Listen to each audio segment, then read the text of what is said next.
Accessing library computer data.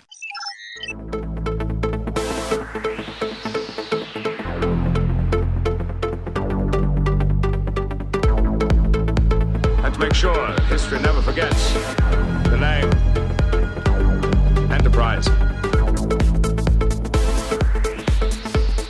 Hey everybody, welcome to the Pensky Podcast. I'm sorry, I got really excited there. I haven't tuned in before. This is a podcast where we are running through all 178 episodes of Star Trek The Next Generation, giving our thoughts and feelings about each and every one. Well, right now we're up to episode 9 of season 6. This one is called The Quality of Life. Directed by Jonathan Frakes, good old number one. Written by Naren Shankar, and the story goes to L.J. Scott. It aired back on November 16th, 1992.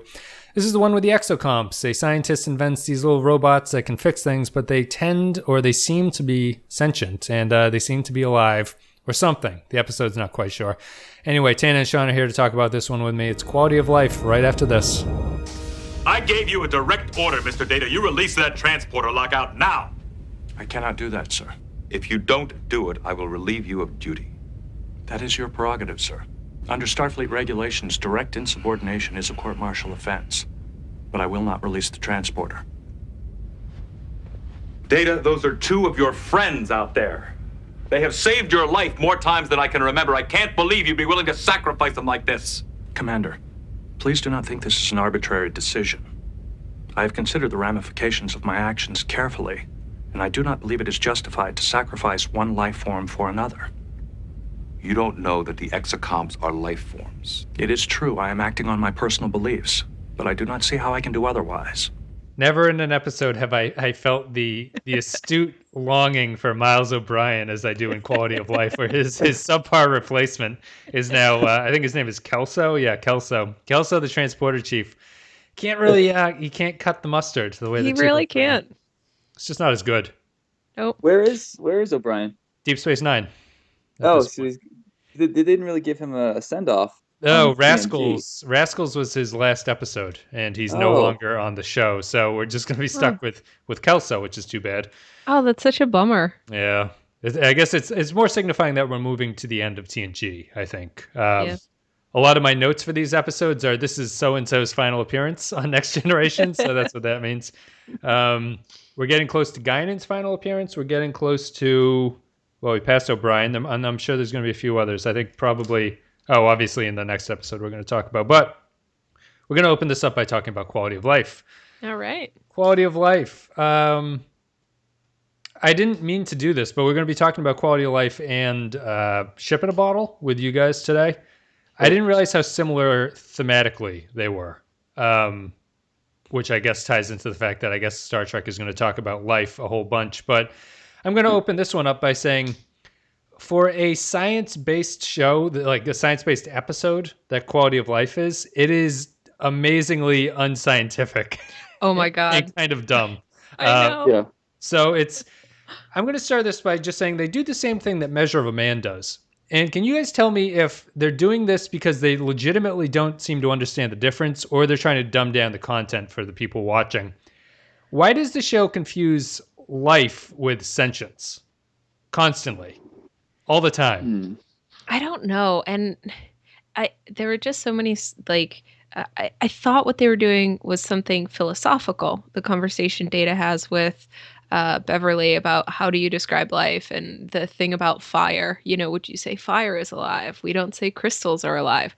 So they're definitely trying to come at it with some sort of a philosophy slant, but they just miss it so completely. Well, it's because what they're talking about is not life. Like, it's irrelevant whether or not the exocomps are alive at this point. It's whether or not they are sentient creatures that think for themselves. And the show makes it confusing because it keeps trying to tell me that they're alive, and it doesn't matter at all. Like, Data is, in my understanding, or my use of the word alive, Data is not technically alive. He is sentient, which is, in a sense, more important than actually being alive. Alive to me just implies some kind of biological function. Biological nature. They mentioned viruses. Data says there's a difference between you, Dr. Farallon, and a virus, but you're both alive. and he's using that as a way of describing the difference between him and these little machines, Yep. that they are to him what a virus is to her. But it just doesn't work. Like, it just doesn't. Well, I don't think viruses are alive. Like that's the difference there. I Yeah, think he's they're not doing a making bad. decisions. They're not decision-making creatures, Right. right? Like, you Yeah. think they're trying to analyze whether or not it's, and these exocomps are not only making decisions, but they're making decisions that go contrary. Like, they're making noble human decisions, right? Yes, yeah. And Yeah. why would one of them ever stay behind to save the other two? At what point would a virus like do that? Like, there's no. Well, that's the different, right? Like you can break it down by saying we don't really care if things are alive because I can eat all the oysters I want and Yep. not feel bad about it because oysters are incapable of experiencing suffering. So there's no problem with eating them. Oysters are alive, but they're not sentient. So you can eat as many oysters as you want and not feel bad about it. Where it's more disturbing to destroy the exocomps because they seem to be aware of themselves and their situation, so they could therefore, if not experience pain, they'd be upset by the fact that their life has ended as they know it. Right. That they're Um, being murdered. And I will come back to this, but my other sort of weird issue with this is I feel that the exocomps are a kind of technology that the Federation should already have. Yeah. If you've got data, how do you not already have exocomps? And I think it's confusing there. And they're a weird, they hover and they have little like robotic arms. And you kind of have to let that stuff go. You can't really pick at that stuff because it's going to crumble. It won't make any sense. But if they have data, why isn't this Dr. Farallon, who seems to have backed into some sort of version of artificial intelligence similar to data, something that can learn and that has neural pathways that, like, it's adapting to its environment? Why isn't she super excited about the fact that she's created these like viral datas instead of this mining operation that she's doing? Like, the whole focus of the episode seems to be in the wrong spot. They were very interested in the mining Yeah, aspect. they Yeah, wouldn't let it Yeah. go. they've Like, Yeah. she created robotic life that learns and is noble and can make decisions for itself to shut itself down and heal thyself. And she doesn't care at all. Like, she at no But point. she respects Data. Like, she makes it right. clear to be like, well, Yeah. Data's clearly awesome. We all know that. But Yep. this robot is completely feelingless, thoughtless. Why? And- Because and she brings up a good point that the exocomps are supposed to be tools in a sense. Like I understand what you guys are saying. Like the episode does kind of fall apart because she seems nonplussed by the fact that she just basically created a life form. Yeah. And she's much more interested in the tools that these things are basically a little hoverboard with like like the technology of them just doesn't make sense to me. It's a robot that you think would make sense that you can send into a dangerous situation. Yeah. And it has a replicator on its face that can turn into whatever tool it needs. Yeah. And the people on the crew are like, "Are you fucking kidding me? This is groundbreaking shit." It's like I feel like this is the only way they would ever build things in the future. Right. Right. Right. And exactly. Like, we even right now, and I understand the show is 25 years old, but we have those like robot, like bomb detecting robots that have video cameras and, they can climb stairs and they can like, I don't know, take apart bombs and stuff. So we have things like that now. I know the Yeah. show is unwilling. Sean, what did you think on their handle of what they were actually talking about? And what do you think this episode is about? I guess let's start there. Oh man, what is it about? And it wants to be take a profound look at what life is, but I feel like we've done that. This is an episode to me that feels like a mishmash of other episodes already done.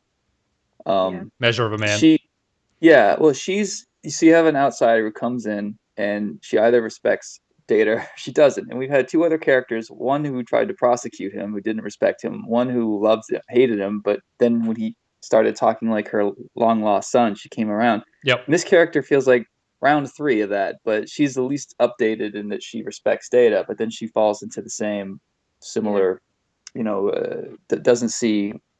I don't know what I'm trying to say. It doesn't see what's like special or what the difference is, I guess, Yeah. in there. And it comes across as she comes across as sort of schizophrenic a little bit, Yeah, in that her yeah. character doesn't really have a clear arc throughout the whole thing. Yep. Right. I mean, she invents the exocomps are the names of these little devices, and they look like they remind me of robotic piggy banks. They Oh do Um, look yeah. like robotic piggy and banks. they fly around and fix things, and they eventually develop the ability to not do what they're told, which Right. sends Data off on a process of determining whether or not these things are, in his words, alive, but it would be better to describe them as sentient. And Yeah. ultimately, they save the day by rescuing Picard and Geordi from what seems to be the worst mining technology disaster since like those Argentinian or Chilean coal miners got covered up. Yeah. Um, it's a I don't know. It's kind of a dull episode. I think I Yeah. agree with you, Sean. I've seen this before. Measure of a Man did it okay for second season, Yeah. and I don't know. I don't think the show was written by the science consultant who they hired to be a staff writer, Naren Shankar, I think his name is, and Right. I'm sort of appalled by the lack of understanding of science in this Yeah. episode. I think is my major problem with it. Besides, it's Yeah. boring. I imagine him coming home from dinner.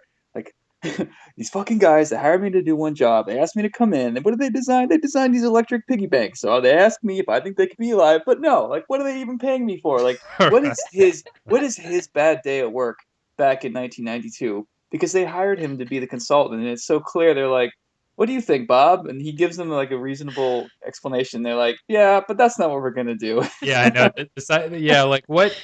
I wonder why they even hire science consultants. It's like you give Yeah. them something and they come back and you're like, well, that kind of fucks up my story, so I'm not going to really do that. Yeah, they hired him just to brag and like, well, we have a NASA guy on staff. He's a consultant all the time, and then they go, but we never listened to him. He's not worth There's it. there was that conversation that Dr. Farallon or whatever her name I'm is has surprised with you remember Data. her name. I do Well, not remember her name. I had to make a note of it because I didn't remember it, but I was like, well, if I'm going to podcast about it later, I should probably know who the main character is. Um, and so, but she was having a discussion more in depth about the way that Data works than I remember being like having Yeah. you know, during the series to this point. And so like she's asking him about his neural pathways, and they're talking a lot of sciencey jargon, so maybe the science consultant had something to do with that. Yeah, I'd imagine Yeah, it was a lot of techno babble, which I mean just ties into the fact that she doesn't make sense It because she's doesn't very make sense. interested in how Data works and And not interested in how these little and robots work. yeah, and Dr. Sung is known throughout the universe, right? As a brilliant inventor. He's very well known. She's familiar with his work. Like she was very excited to meet Data. And again, she's sort of accidentally replicated a non-biological life form, right? Capable of decision making and learning and evolving. Yep. And right. she just doesn't it like there's no reason for that character to not be super jazzed and excited about the possibility of what she's invented. And instead she just wants it to be a tricorder. She just wants it to like go into the mine to help them do their mining project. Yeah, yeah. So Good point. it just kind of falls apart when you look at it, you know? She's Why? got this shitty mining operation to maintain, which doesn't even which the episode ends with them being like, "Yeah, we'll call you in a couple of years. Maybe you'll get your shit figured out by that Yeah. point." But I wonder yeah, if they could, to Tana's point, I wonder if they could have made her as Tana's describing, like get her excited, like she accidentally did what Soong did, and yeah. she's jazzed, she's on Data's side, and give me a different character that thinks that they're just tools and wants to sacrifice them to Yeah. save whatever. Like I don't see why she had to be arced to Data like that. Right. Well, I think they ran into a problem because this doctor exists in a Federation type universe. I don't. I think she's a part of the Federation, or maybe not, because they're selling. They're not selling, but they're trying to give their technology to the Federation. Right. So I think she's outside the Federation, but she seems to exist in their utopian like post currency type situation. Yep. Yeah. So if she existed from a culture where them not being able to use the exocomps in this way would like impact their bottom line, it Mhm. makes a Yeah. little bit more sense. It would add some reason for her to be upset. But as the show exists now, there's no downside besides the fact that her repairs are going to take a little bit longer to not Right. using Right. these things. So it doesn't really matter at all. Yeah. Right. And so she was trying to sell the technology of this new mining system to Geordi and the Enterprise, and they're going to make an analysis. They're going to say to Starfleet whether or not they think this new approach to mining, which is completely separate from the exocomps, is worth, continuing. There's a new mining colony, Geordi says early in the episode, and, they might implement these same techniques. And so they have to make a report. Do we think these techniques are working? So the exocomps aren't even the thing that they're there for. Like, those are just something she invented to make the mining process she's trying to develop go better. Yeah. Right. Yep. But it's it's stupid. It's just mining. I know. I don't even understand why they mine. If they can replicate everything, why do they mine at all?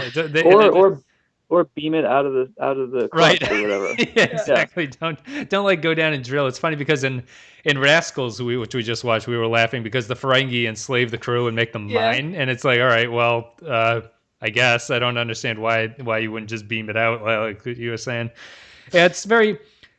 I don't know. I feel this episode is such a middling type thing. The one thing that really stood out to me was the Riker and Data confrontation, where Data has locked out the transporters to be unable to save Picard and Geordi. And it only sticks out because the show is so non-conflict that it's kind of surprising and shocking whenever the two crew members actually sort of get into an argument with each other. Right. I like that scene. What did you guys think of that scene? I liked it too. Yeah, that's the kind of thing Roddenberry wouldn't have allowed. Yeah. But fuck him. He's punk around. I like it. I mean, there's the argument kind of makes sense. I wish they had focused more on that kind of difficult situation. Even though Riker kind of agrees with Data, he's in a difficult position where he needs to figure out what to do. Data comes up with the solution of ask the exocomps what they want to do, and they decide to go there. Well, we're never given a great reason why the exocomps would decide to do this, and ultimately sacrifice themselves to radiation. Although it's funny.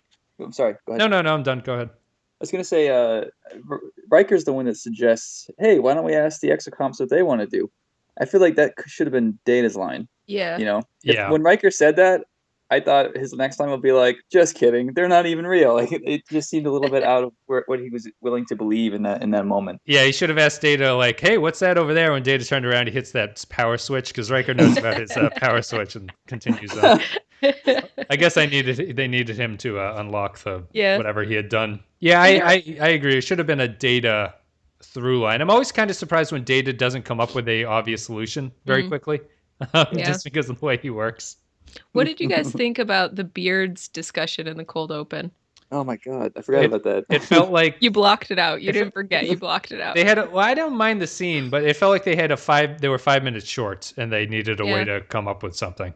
Well, when he says, like, when he wants to see Beverly as a brunette, I'm just imagining what he's actually thinking. I know, yeah. There is the original script version of that did not make it to air, but his reaction when he's like, "Ooh, I'd like to see that." It's like, really, you'd like to see her with brunette hair? That makes a lot of sense. Oh my god. They could have come up with something better. I'd have to imagine those episodes, because this is episode 3 of Geordi with a beard. The previous episode had him with a beard, and now he's in his finale with the beard, which does not last, unfortunately.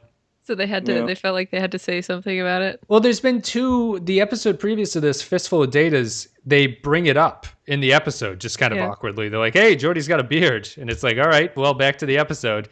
And in this one, they continue bringing it up. I don't know if the writers were having a beard off competition or something. It felt to me like there must be something going on behind the scenes. Like, that seemed more of like, I don't know, like a writer. Whatever's going on in the production, maybe everybody that was building sets was like going on, I don't know, a beard kick or something. And so they worked it in. I sort of disagree with the point being brought in. So Beverly is kind of arguing that beards she calls them an affectation. And so the definition of that is behavior, speech, or writing that is artificial and designed to impress. So I think it totally disagrees with artificial. So that's wrong. And I don't know, I think she's wrong about that, although none of them give a great answer. I would assume that most people who have beards it's because they're too lazy to shave every day. And that would be my answer as to the answer. Like, I'm sure there is a small subset of people who grow beards to like be impressive, because those are the people I see on those TV shows that like beard off or whatever they're called, and they put like seashells in their fucking beard. But no, I think it's mostly just a laziness thing. I would love to see Riker with seashells in his beard. Go crazy. I just have to imagine that maybe in the future it would be an affectation, because shaving, I'd imagine, would be instantaneous and done via some Right. sort of system. Yeah, you would just Right. beam the fur off your face and Right, yes. and into a mind. You have a follicle destimulant that you, I don't know, rub in. This- But it was so weird, right? She was trying to make it, she was asserting that beards are, as, to men, what makeup is to women. And it just felt like such an uncomfortable conversation. So I wanted to see what you guys I just think thought. she's wrong about Yeah. it. Like, Yeah. I didn't. I completely agree. You're allowed to decide your appearance. If you want to grow a beard, grow a beard. Like, step off, Bev. Yeah, Yeah. it felt to me like She said she never trusts anyone with beards. Right. Well, I think that's on you, dude. I think maybe you need to look at that was- on your end. That was basically her saying, "I don't trust you, Riker." Yeah, And then he basically, started to tell her how she should be a brunette. So she was spot on. get your hands away from me. Yeah, I just thought it was a weird scene. I appreciate scenes like that because they're very few and far between where you actually see crew interaction. Yeah. I didn't understand what the point in terms of like what they were trying to say was. Yeah. Because Wes, argue against her, I guess, would be my advice. Yeah. Mhm. Do you think that they're tucking more of these character notes in? You've seen every episode up until now, and I just sort of helicopter in here and there. But are they in season 6 specifically adding more of these little like moments between them? They definitely are, because I had whatever me and you did, Sean, last time. Was I can't remember. Schisms. Yeah. Schisms, that's right. Whatever that, when we were talking Whoa. about that episode about how the TNG crew doesn't really have a lot of moments, No. I've gone on a tilt of every episode after that has been people having moments like this. So it's like, well, Yeah. I guess I was wrong at that point. But the show, Tana, the show is definitely trying to insert more of these things into it. To varying degrees of success. They don't always work. And I'm really starting to come of the opinion that the TNG crew is not particularly built for it. They don't have relationships that are particularly friendly. Like, they're very professional with each other, and nothing ever really gets very crazy. I thought that was interesting. I think you and Sean talked about how it has sort of the Enterprise has a from the top down coldness, a professionality about them that feels more like, you use the word like coworkers or something, colleagues maybe, rather than friends, rather than family. Yeah, they don't hang out. There's these poker games they're wearing their uniforms. They're never wearing casual clothing. They're always just getting out of work or going into work or something. Yeah. So it's a very dressed down type thing. Yeah. I have a side note. I'm when Tana went back and listened, I'm like, oh, that's nice. I think I appreciate it when one of us listens to the other one's podcast, even if you're not in it. And I asked Clay this once, because I asked him, hey, did you hear the podcast I did with Wes? And he said no. And I thought, isn't it like a social faux pas not to support your friends? And I'm pretty you sure didn't seem to Clay think so. is a dick. No, I didn't listen. Didn't listen to that one. I mean, what's the podcast etiquette? I feel like he should listen to all of these, which is why I'm fine bringing this up, because he's never going to hear this one. That's true. You can layer whatever you want. We need the shame bell. Shame, clang, clang. Oh, yeah, shame, totally. clang, That's clang. I guess I have a slightly different point of view, because I've done all of them. I don't listen to any of them over again. Right. I edit them and I listen to the little bits to make sure everything works okay, but I never listen all the way through. But yeah, I guess I mean, which do you think is worse, to listen to the one that you did or to not listen to the ones that other people did? Tana, what do you think? What do I think? I like listening to this podcast, so I enjoy your conversations. So I listen. I like Clay's voice, so I definitely listen to the Clay podcasts. He's the ASMR version. I should just put that tag on everything. Yeah, and put it with And all this. Modi is a lot of fun too. I like when Modi's nerdiness comes comes burbling through. I think that that's very charming. So I enjoy it a lot. But I can't believe he doesn't listen to our podcasts. Maybe he does. Well, if we shit talk him on Twitter after this, so he We knows totally that will. he's featured, he's going to listen to this podcast. There was one where he had to insert his opinion, right? Because he was Oh, supposed to do yeah. it. But yeah, And that's so, because like, I was alone on an island about the quality of. Wes got Picture outvoted, Perfect. so he needed backup. oh yeah, that's right. That's right. Yeah, he came on and gave a very middle of the road political response where he didn't agree with anybody. Yeah. Ah. Never got another invite again. Anyway, so we've talked about the beer discussion. We talked about the exocomps. Let's talk about what do you think of the scientific test they did to test the exocomps intelligence? I felt it was a horrific test. Yes. Agreed. You definitely need something more than that, especially when the exocomp has a shot of it looking back and then going back to work, where it clearly realizes that it doesn't need to escape because there's nothing wrong. Right. Yep. Yeah. And I appreciate Picard having to check that they aren't actually going to have a warp core meltdown in this test. It's just it's just a test. And they when you say these things out loud, Wes, it makes me go, did they really have a science advisor on set that was like, yeah, that seems fine? Yeah, Let's have Picard say this. The scientific method is come up with a easily biased hypothesis, run one test, and then go, well, there you go. There's the answer. That's the answer to that. I guess we don't need to proceed. Yeah. I did appreciate. I'm surprised they've never done it before. Us coming back to Data, who's run the test over and over again. Mm-hmm. That's a very Data trait, and they never have really shown him to do that. Yeah, just running figures into the middle of the night type of thing. Yeah, right. He doesn't need to go to bed, so why wouldn't he be doing things like that over and over again? Right. Yeah, and he ran it like 50 times with no results. And the minute that he just turned around to talk to somebody, it suddenly worked again. Right, it worked. Yeah. So, it worked by the exocomp replicated a new tool. I was surprised that I felt they were in a corner there because the scientists had been explaining that was their whole purpose, that they come up with solutions to problems and they can replicate tools. So Data being surprised by it made no sense to me, and I don't think that even answered the fact as to whether or not it had any sentience to it. It did its job. Yeah. Right. So, but the tool. So the trick was that the tool that it modified corrected the imaginary fault that they created. So the tool modified. It recognized that it was a test.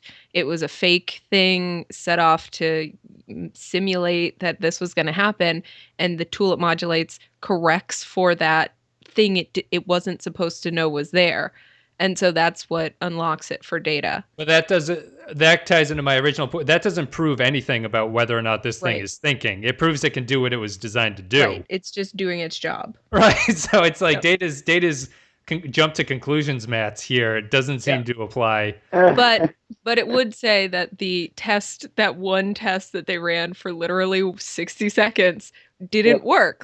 It saw through the test. Yeah. And then the doctor's response was, "Are you saying they're smarter than we are?" And he's like, "No, I'm saying it saw through the test." Right. I feel this episode's sort of a product of its time. I feel like the way that we've sort of developed artificial intelligence and the way that we view computers and everything now would give us a much better understanding of what this is trying to say about it, or at least give us there's really no conflict here besides the fact that you shouldn't just throw sentient creatures into an explosion, I guess, is the thing that they're trying to talk about. But they're very on shaky ground about what they think this is about. Yeah. What do you think it's about, Wes? I think it's about when do you get the rights of a when do you get natural rights? When are you given the rights of a fully sentient creature? They just use horrible terminology, and they're also horrible at explaining why they think it's sentient. Because you could go down. Artificial intelligence is something that's kind of interesting to me, but I mean, at a base level, what would define consciousness? If something's super complicated, a computer that was so complicated that it seemed to have consciousness, does it really have consciousness? Do what we consider to be consciousness, would that be able to be possible in a machine? If not, why not? It just kind of gets to that, and they're at a point in the show where they can't explain it. Right. What's that? There's a test where if a man can take a test against a machine, if you can't tell, then technically it's alive. Isn't there something? Is that the Turing, or is that something else? Yeah, I think it is the Turing because Yeah. they talk about it the last episode of Archer or the last couple episodes right. of Archer. I mean, have you guys seen Ex Machina? Yeah. No. Okay, yeah, Ex Machina deals with that, and that does it much more in a much more interesting way. It's a full movie that gets Right. the chance to explore that, but it explores what the difference is between artificial intelligence and like biological life forms, I guess. Right. Yeah. And that's what this is trying to do. It just does it so poorly that I have to hold it again, which Yeah. is too bad. Yeah. I think the real problem is that Data existing here doesn't allow these episodes to make a whole lot of sense. Yeah. Yeah. And he does He's kind of a plot buster sometimes. He does, yeah. Or just like they bring it up, but they bring it up halfway through this where they're having a conference room and Troy is like, "Doctor, why do you fucking think this? You're talking to a living machine." Right. And it's like, yeah, I agree. What does she think? Right. And you're a fan of Dr. Sung's work and you've just created life, but you just don't, you're actually angry about the fact that anyone wants to care about these exocomps and not your mining progress. So it just, Doesn't hold up. I think I think we've chatted about this one though. We covered the beer discussion. I do want to say that the exocomps are adorable. They are. And the ending legitimately made me feel something at the end here. I thought the ending was well done, even if the rest of the episode was not great. Yeah. I like the exocomp sacrificing himself. And I know. It doesn't make any sense, but it is a noble gesture and it's unexpected. And, he sends his two friends back. Like, it's a sweet moment. And I think that the show is allowed to be cute and sweet. Right. Yeah. One thought I had about, because Tana mentioned that before. So I've been planting flowers, and I've noticed one of the tricks of planting flowers is if you have a bud that's not working, you rip it off because the plant will just keep sending resources there. Yep. Sure. And what plants will do is they'll sacrifice some of their limbs in order to save others. And it's not like a noble sacrifice. It's just what basic life does. It's not like, diving on the grenade in Vietnam, like what we're thinking. So when the exocomp did that, that's to me more what it felt like, was just a natural response rather than like a conscious decision. Interesting. Yeah. For that to work, they'd have to be one organism, though, right? Or you could argue that each one is a cell, and they create an organism together. Or you could argue that they're like honeybees, because honeybees sting and sacrifice themselves. But right. I don't think you say that honeybees are like sentient creatures. They're just kind of, they're like little biological machines or whatever. Bees are alive, Wes. They're alive, not sentient. They're sentient. They're smart. They know how to make honey. They can dance. I think, anything that can feel pain and pull back from pain, you could argue is sentient. I don't know about that, because I think sensing pain is just a function of maintaining your state of living. So, Yes, you monster.